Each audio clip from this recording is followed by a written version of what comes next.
जैसा कि आप जानते हैं पूरे भारतवर्ष में और उत्तर प्रदेश में भी किस प्रकार से रेड अलर्ट जारी किया गया, उसी को लेके आपात स्थितियों के लिए एक मॉक ड्रिल आयोजित किया गया, जिसका मल्टीपर्पज़ अवेयरनेस का और उसके अलावा तैयारी का हमारा वो था स्कोप, जिसमें सभी प्रशासनिक, पुलिस, मेडिकल, फायर की, एडमिनिस्ट्रेशन की, डिज़ास्टर की रिस्पांस की टीमें सारी सम्मिलित थी। इसके अलावा हमारे जो बच्चे थे, जो एनसीसी के कैडेट्स थे, जो हमारे विभिन्न संगठन हैं, वो सब इस समय शामिल थे। और इसका मल्टीपर्पज़ एक ऑब्जेक्टिव था कि भाई हम अवेयरनेस भी क्रिएट कर सके कि यदि कभी ऐसी स्थिति उत्पन्न होती है तो उसमें क्या क्या करना है, कैसे आपको जो सायरन वार्निंग के लिए बजाए जाते हैं, एयर सायरन्स जिनको कहा जाता है, उसमें आपको किस तरह से रिएक्ट करना है।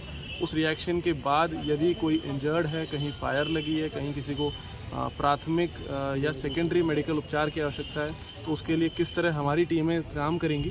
तो न केवल इसने पब्लिक में जागरूकता के रूप में इस मॉक ड्रिल ने काम किया है, इसके साथ साथ पुलिस की, फायर की, मेडिकल और प्रशासनिक टीमों को किस तरह से रिस्पॉन्ड करना है ऐसी स्थिति में, उनकी भी एक ड्रिल हुई है, जिससे आने वाली ऐसी अगर कभी ऐसी स्थिति उत्पन्न होती है तो हम लोग संपूर्ण रूप से पीलीभीत पुलिस और प्रशासन उस चीज़ के लिए तैयार रहे। तो ये इस चीज़ के लिए आज इस तरह की मॉक ड्रिल। नेपाल सीमा सटी हुई है, ऐसे में क्या बरती आ रही है? देखिए, नेपाल बॉर्डर पे जैसा कि आप लोग देख रहे हैं, जनपद पीलीभीत में लगातार पिछले 7-8 दिनों से ही हम लोग अलर्टनेस मेंटेन करे हुए हैं।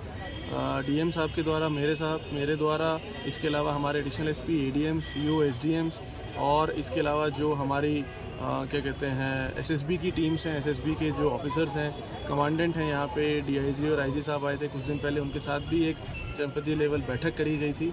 तो लगातार हम लोग बॉर्डर्स को अपने मॉनिटर कर रहे हैं, हमारी टीम्स मॉनिटर कर रही हैं। Joint patrolling with Nepal armed police force is also being done by us.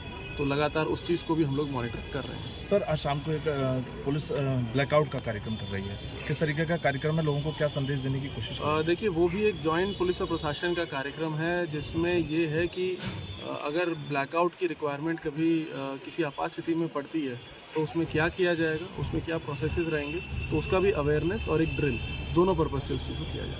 Thank you.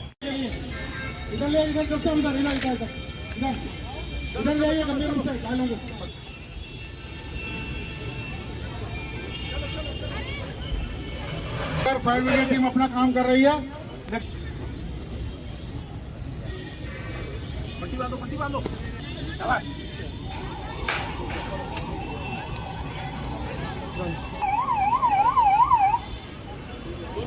इंजनों को नीचे उतारिए।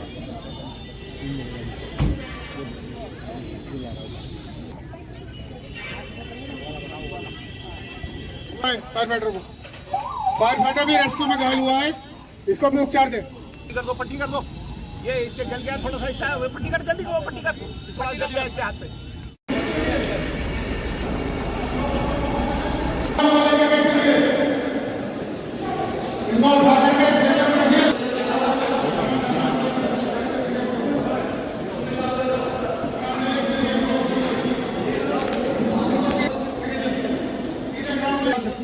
बहुत धीरे धीरे ग्राउंड में लेके चलिए, यह घायलों को रेस्क्यू कर लिया गया है।